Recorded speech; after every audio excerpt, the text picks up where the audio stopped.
Hello guys, terima kasih sudah mampir di channel Willy Prince. Bagi Anda yang akan menonton video ini, silakan dapat mensubscribe, like, dan komen. Karena subscribe itu gratis, silakan tinggal menekan tombol subscribe ini untuk mendukung channel saya mencapai 1000 subscribe, sehingga boleh berkembang untuk senantiasa menjadi berkat bagi dunia ini. Terima kasih. Halo guys, salam sejahtera bagi kita semua. Kembali lagi bersama dengan saya, Pastor Willy Pontonuwu, di acara Willy Prince Channel. Di channel ini saya ingin menyampaikan satu topik yang menarik, yang saat ini menjadi perdebatan panjang di kalangan YouTubers, khususnya di kerohanian Kristen. Ya, mungkin Bapak Esra Soru sudah menyampaikan hal ini, dan juga The Beaters pun menyampaikan juga tentang hal ini, beberapa pandangan mereka mengenai seorang tokoh murid Yesus yang sangat kontroversial, yang dikatakan dalam Alkitab adalah pengkhianat Yesus, pengkhianat guru. Yudas Iskariot dikatakan justru banyak kelemahan-kelemahan, dan dikatakan dialah sebagai pahlawan. Ada yang mengatakan Yudas Iskariot itu sebagai pahlawan, sebagai jalan sehingga Yesus harus disalibkan. Kalau tidak melalui Yudas Iskariot, keselamatan tidak akan sampai ke seluruh bangsa. Itu artinya bahwa Yudas dikatakan sebagai pahlawan. Tapi di sisi yang lain mengatakan Yudas Iskariot adalah pengkhianat dan pasti tempatnya di neraka. Dia nggak mungkin masuk surga. Untuk membahas tentang kebenaran ini, saksikan video di channel Willy Prince ini. Saya akan kupas tuntas, kupas habis mengenai fakta mengenai Yudas Iskariot. Selamat menyaksikan.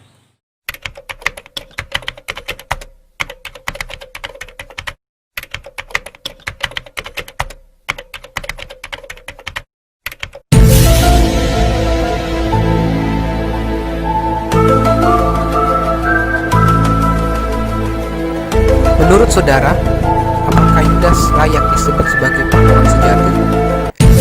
Apakah Anda setuju bahwa Yudas dipersiapkan oleh Tuhan, menyiapkan jalan bagi Yesus sehingga dia mencapai kemenangan hingga ia mati di atas kayu salib untuk menebus dosa manusia? Apakah Yudas juga mendapatkan posisi menjadi rasul yang ke-12 atau murid Yesus yang ke-12 sehingga dia juga boleh menikmati surga? Saudara, ini adalah kisah di mana Yudas sebelum dia mengkhianati Yesus, dia berada di Taman Getsemani. Dia mencium Yesus dengan ciumannya, menunjukkan detik-detik dia akan mengkhianati Yesus. Pada video kali ini, saya akan mengajak saudara untuk menyimak bagaimana tentang kehidupan Yudas di akhir hidupnya. Apakah dia adalah seorang pahlawan sejati, atau justru sebaliknya dia adalah pahlawan kesiangan?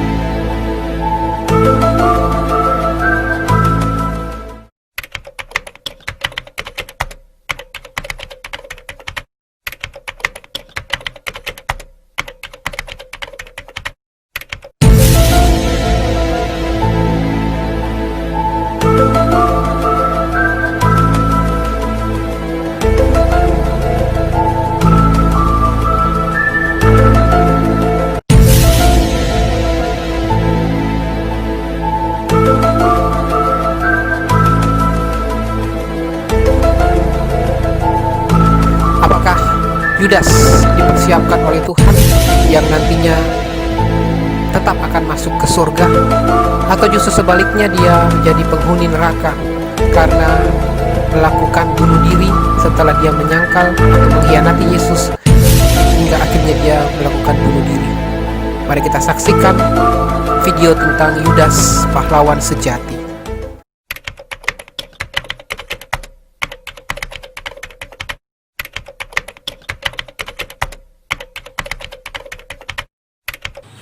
Ya, saudara, di sini kita melihat bahwa Yudas Iskariot adalah salah satu dari murid Tuhan Yesus yang dipilih oleh Yesus. Kalau kita lihat dalam Injil Matius, dalam Injil Lukas pun jelas bahwa Yudas adalah seorang murid yang dipilih langsung oleh Yesus. Yesus Kristus memilih Yudas. Yudas, dalam arti nama Yudas, kita akan bahas dulu apa arti dari nama Yudas. Ya, Yudas Iskariot, nama aslinya dalam bahasa Ibrani adalah Yehuda Iskariot. Dalam bahasa Ibrani, Yehuda Iskariot, dan dalam bahasa Yunani adalah Iodas. Iodas, dia adalah anak dari Simon Iskariot. Kita bisa lihat di dalam Yohanes 6 ayat 71. Saudara, nama Yudas sendiri memiliki 3 arti nama yang berbeda. Yang pertama, orang yang berasal dari daerah Kerot, ya, dari daerah Keriot. Kedua, dia adalah orang Sika atau pembawa belati, yang merupakan sebuah sekte Yahudi yang sangat fanatik. Dan yang terakhir yang sangat mengenaskan dari arti nama Yudas, dari bahasa Aram, yang artinya adalah orang yang hidup berpura-pura, orang yang hidupnya munafik, ya, kalau orang Manado bilang parlente, ya, orang yang hidup berpura-pura atau pengkhianat. Saudara, kita perlu tahu dulu asal dari Yudas Iskariot ini, dia berasal dari mana? Apakah dia dari Galilea, dari Yerusalem, dari Yehuda, dari Bethlehem, dari mana, saudara? Ya, ternyata Yudas Iskariot ini berasal dari daerah Keriot. Keriot yang terletak di sebelah selatan Yudea, saudara. Yudas menjadi satu-satunya murid Yesus yang bukan berasal dari Galilea. Dia hanya satu-satu murid yang berbeda dari murid yang lain. Sebagian besar murid itu dari Galilea, tapi Yudas ini dari Keriot. Ini unik sekali, saudara. Saya ingin melihat dari 2 sisi. Dari sisi positif Yudas dan dari sisi negatif. Dan kita akan simpulkan. Apakah benar Yudas adalah pahlawan? Apakah benar dia pasti masuk surga? Kita kupas tuntas menurut fakta sejarah dan firman Tuhan. Oke, saudara. Kalau kita melihat Yudas Iskariot, dari Alkitab menjelaskan bahwa Yudas Iskariot itu lebih banyak mereka mengatakan dia sebagai pengkhianat, sebagai orang yang dalang dari penyaliban Yesus. Bahkan dikatakan waktu dia menjual Yesus, harusnya dia bisa diampuni, dia bisa bertobat. Tetapi yang dilakukan justru dia bunuh diri, dia mati, gantung diri, bunuh diri, dan akhirnya jatuh, perutnya tertikam atau tertancap oleh batu-batuan yang tajam, dan akhirnya dia mati, mengenaskan. Saudara, Yudas merupakan salah satu murid Tuhan Yesus, murid yang terbagi dalam beberapa kelompok, seperti contohnya kumpulan 120 murid yang tertulis dalam Kisah Rasul 1 ayat 15, 70 murid yang tertulis dalam Lukas 10 ayat 1, dan 12 murid dalam Lukas 6 ayat 13. Dan dia adalah rasul, seorang rasul yang hebat. Yudas menjadi salah satu dari 12 rasul utama. Ia mempunyai hak yang luar biasa, saudara. Dia punya hak sebagai murid dan rasul Tuhan, sehingga Yudas mendapatkan pengajaran yang penting dan luar biasa langsung dari Tuhan Yesus. Yudas bukan hanya seorang murid, tetapi dia adalah bendahara. Bendahara yang begitu setia. Tapi nggak tahu apakah dia mencuri uang atau korupsi, sehingga dia harus menjual Yesus dengan 30 keping perak. Kenapa dia harus menjual dengan 30 keping perak? Ini sesuatu yang luar biasa yang seringkali diperdebatkan oleh para teolog. Yang tertulis dalam Matius 26 ayat 24 dikatakan, anak manusia memang harus pergi sebagaimana yang telah tertulis tentang dia. Tetapi celaka bagi orang itu yang olehnya anak manusia dihianati. Baginya akan menjadi baik sekiranya orang itu tidak dilahirkan. Beberapa teolog mengatakan bahwa orang ini adalah Yudas. Yudas inilah yang harusnya nggak perlu dilahirkan, daripada dia lahir akhirnya menjadi celaka bagi orang itu. Nubuatan tentang pengkhianatan Yudas kepada Yesus juga sudah dibuatkan oleh Alkitab, oleh Mazmur Daud. Kita bisa lihat dalam terjemahan ILT, Indonesian Literal Translation. Saya lebih suka dengan terjemahan ILT, saudara, karena mendekati bahasa asli Ibrani Yunani daripada terjemahan baru. Karena ILT ini sama dengan King James Version, dan dia sangat mendekati konteks asli Yunani dan Ibrani. Karena Alkitab kita tertulis perjanjian lama dari bahasa Ibrani, perjanjian baru dari bahasa Yunani.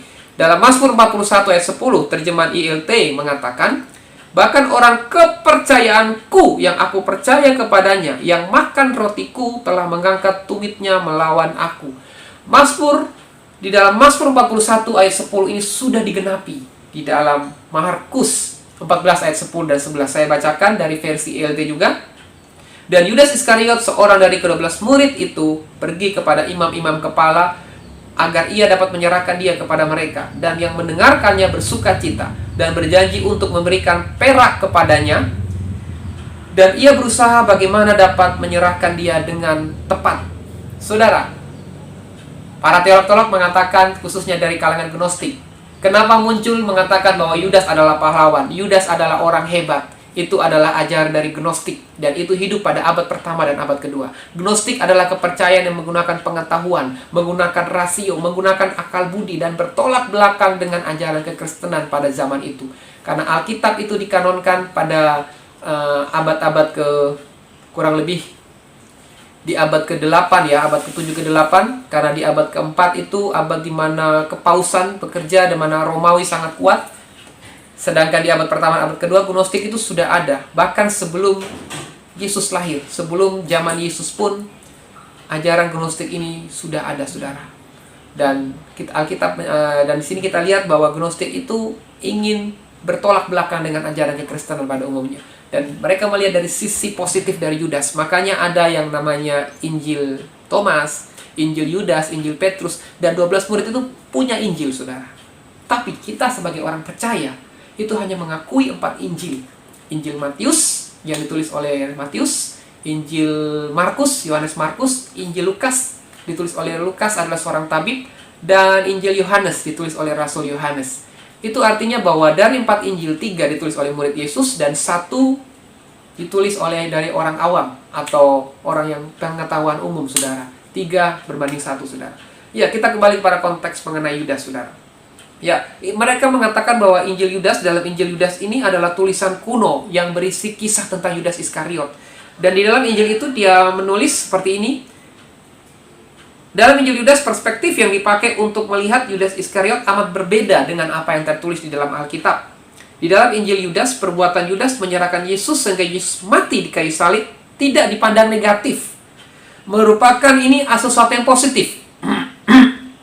Yudas bahkan dipandang sebagai murid yang terutama di antara murid-murid yang lain. Dan karena perbuatannya dia dianggap sebagai pahlawan, superhero, saudara.